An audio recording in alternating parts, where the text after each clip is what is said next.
Welcome to episode 11 of this Leadership in Conservation series. In this video, we will explore conflict and conflict management. This is a critical aspect of leadership as conflict is inevitable in any organization. But how you handle it determines whether it leads to growth or disruption. Leading you through this topic is Linky Nell. Linky is the Director of Authentic Insight Consulting. She has worked as an industrial organizational psychologist for over 15 years. Let's listen to Linky Nell. Conflict management in the workplace. The word conflict as a verb means to engage in a battle or to fight. There is a brilliant video clip from the comedy series The Office, which represents a standoff scene between colleagues at work. It is sometimes referred to as a Mexican standoff. Although this clip has a humorous undertone, this scene illustrates that conflict can lead to the following: a point of non-communication, blame towards colleagues, defensive behavior or hostility, and ultimately a situation in which nobody wins. So conflict in the workplace is expected. It is a given. But the way it is approached can have a different outcome. Have you ever felt so frustrated, annoyed, or irritated that it caused you discomfort or even stress? Maybe you have experienced this with a colleague that is not cooperative, or when working on a group project and the group just is not able to get along or to achieve goals. Conflict can stir up many feelings in us. We feel wronged, treated unfairly, demotivated, or even ready to give up. The reason why conflict at work is inevitable is because people have different personalities, skills, communication styles, backgrounds, views, and goals. Office conflict can lead to lower employee productivity, where gossip and tension becomes a waste of valuable time and energy. It can lead to poor work attendance, low employee morale, and non-cooperation within the work team. It may even lead to resignations and costly reappointments. So let's look at conflict management practically. In this video, you will learn about identifying possible sources of conflict, the Thomas Kilman conflict styles, and how it can be applied during conflict in the workplace. You will also learn about strategies and insights into managing conflict effectively. Here is a simple scenario. Sue is the hospitality manager at a 5-star wildlife lodge. Her focus is to give the guests the best experience. Joe is part of the operations team of the lodge and helps with all logistics on and off-site. Joe went to the city to collect the guests who are checking in from their previous hotel to bring them to the lodge.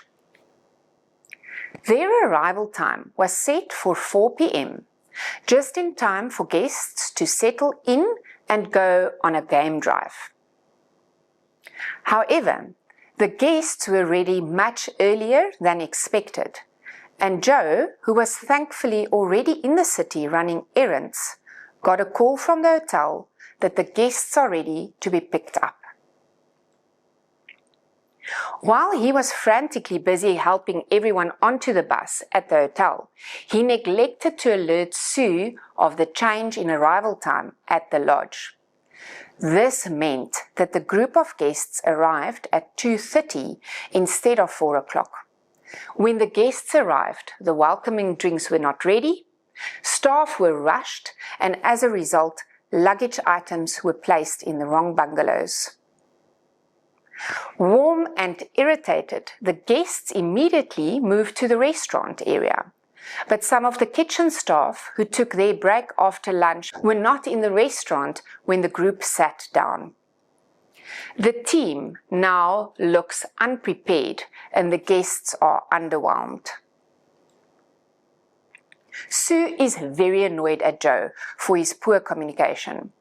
Joe, who had no control over the fact that the guests were early and who must help with everything operationally, does not feel that Sue has any idea of all the tasks he must do behind the scenes.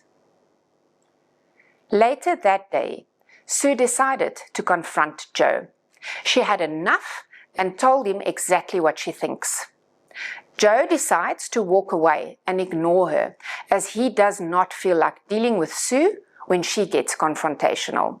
This escalates Sue's frustration with Joe regarding poor communication. The work relationship is now very uncomfortable. The guests and team members pick up on the tension, and the communication between Sue and Joe shuts down. So let's look at possible sources of conflict. Miscommunication is a major cause of conflict. When messages are not clear, people can misunderstand and draw the wrong conclusions. The clearer the message, the better it's understood. Perspective bias is the tendency to be subjective when weighing a situation or judging someone's actions. Don't assume your perspective is necessarily correct. It is exactly only that, your perspective, so get the facts. Time management issues can also lead to conflict. If deadlines are unclear or not managed well, teams may miss deadlines, and everyone looks bad, even if some were not directly at fault. And finally, role clarity and unclear roles can also cause conflict. When people aren't sure about their responsibilities, assumptions are made and can cause blame to shift from one person to another. So now that you have a conflict situation in mind, I will explain the Thomas Kilman conflict styles. Kenneth Thomas and Rolf Kilman developed the Thomas Kilman conflict model by studying how people managed conflicts in the workplace with variable levels of assertiveness and cooperativeness. This led them to identify 5 distinct conflict resolution styles. The first style is competing. Second style is collaborating. The third style is compromising. The fourth style is accommodating, and the fifth style is avoiding. As you can see, the y-axis indicates the level of assertiveness from low to high.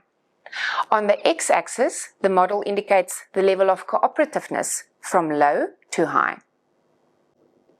When assertiveness and cooperativeness are both low, an avoiding style is used during conflict.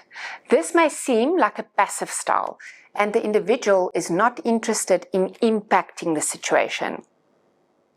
This style may in the short term seem effective, but in the long term, it only buries problems below the surface. So in our example, Joe chose to respond with an avoiding style. This, however, escalated Sue's frustrations. When assertiveness is high and cooperativeness is low, the competing style is used during conflict. The individual will focus on his or her own perspectives and not towards the team.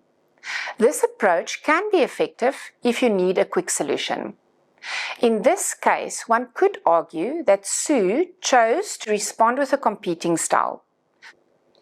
When cooperativeness is high and assertiveness is low, an accommodating style is used to accept the perspective of the other party.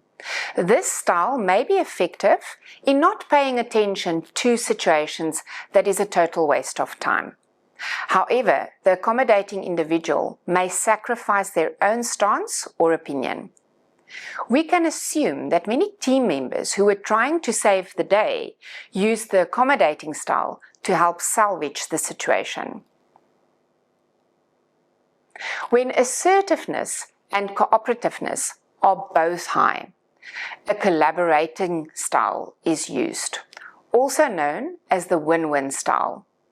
Here, a mutually beneficial solution is reached. This style entails understanding people's viewpoints and having conversations to work towards benefits for both parties. Had both Sue and Joe sat down and calmly discussed what went wrong, they could have improved their communication procedure to avoid such situations in future. When assertiveness and cooperativeness are both moderate, a compromising style is used where both parties compromise to an extent. Take a moment to think about what conflict style you tend to showcase. Whilst we all have default conflict styles, which we tend to use more or less, you may benefit from adjusting your style according to the following: the urgency of the problem, your comfort level with assertiveness and cooperation in the given situation, the priority on resolving the problem, and building a long-term relationship. So when is conflict constructive? When it brings positive movement in a team, when it allows for progress, when it allows for innovation, and when it brings understanding for different views. So let's look at some strategies for conflict resolution. Firstly, develop empathy to understand yourself and others' perspectives. Then, be open in your communication to express and discuss concerns. Also, have regular check-ins and feedback sessions which can help to identify issues before they escalate. Then also, understand that conflict management needs the right setting. So be calm and ask for a discussion to find a solution. We can react in the heat of the moment, or you can choose how and when to respond. Ask for a meeting or a discussion in a setting that can be facilitated or calmly approached. Also, clarify the possible sources of the conflict. Misinterpretations may only escalate the issue, so ensure you approach the right people and ask the right questions. And then lastly, encourage collaboration. Promote teamwork by setting common goals. This can reduce feelings of competition and foster a more supportive environment. So, to recap, remember, we all have certain conflict default styles. You will be more effective if you can understand the situation and recognize which style may be more suitable to the scenario. So conflict management is to adapt your style to the situation. Remember also, every style comes with advantages and disadvantages in a given situation. Try to understand the root cause of the conflict situation. Consider the possible sources of conflict. Be open to communicate with people and try to find collaborative strategies. And if all else fails, ask yourself, is a Mexican standoff the best approach? So conflict is not always negative. It can lead to innovation, better decision-making, and stronger relationships. Effective conflict management involves active listening, understanding different perspectives, and finding a win-win solution. By handling conflict constructively, you can strengthen your team, improve collaboration, and maintain a healthy work environment. Next up is episode 12, all about decision making. Join us as we explore how to make informed and effective decisions as a leader.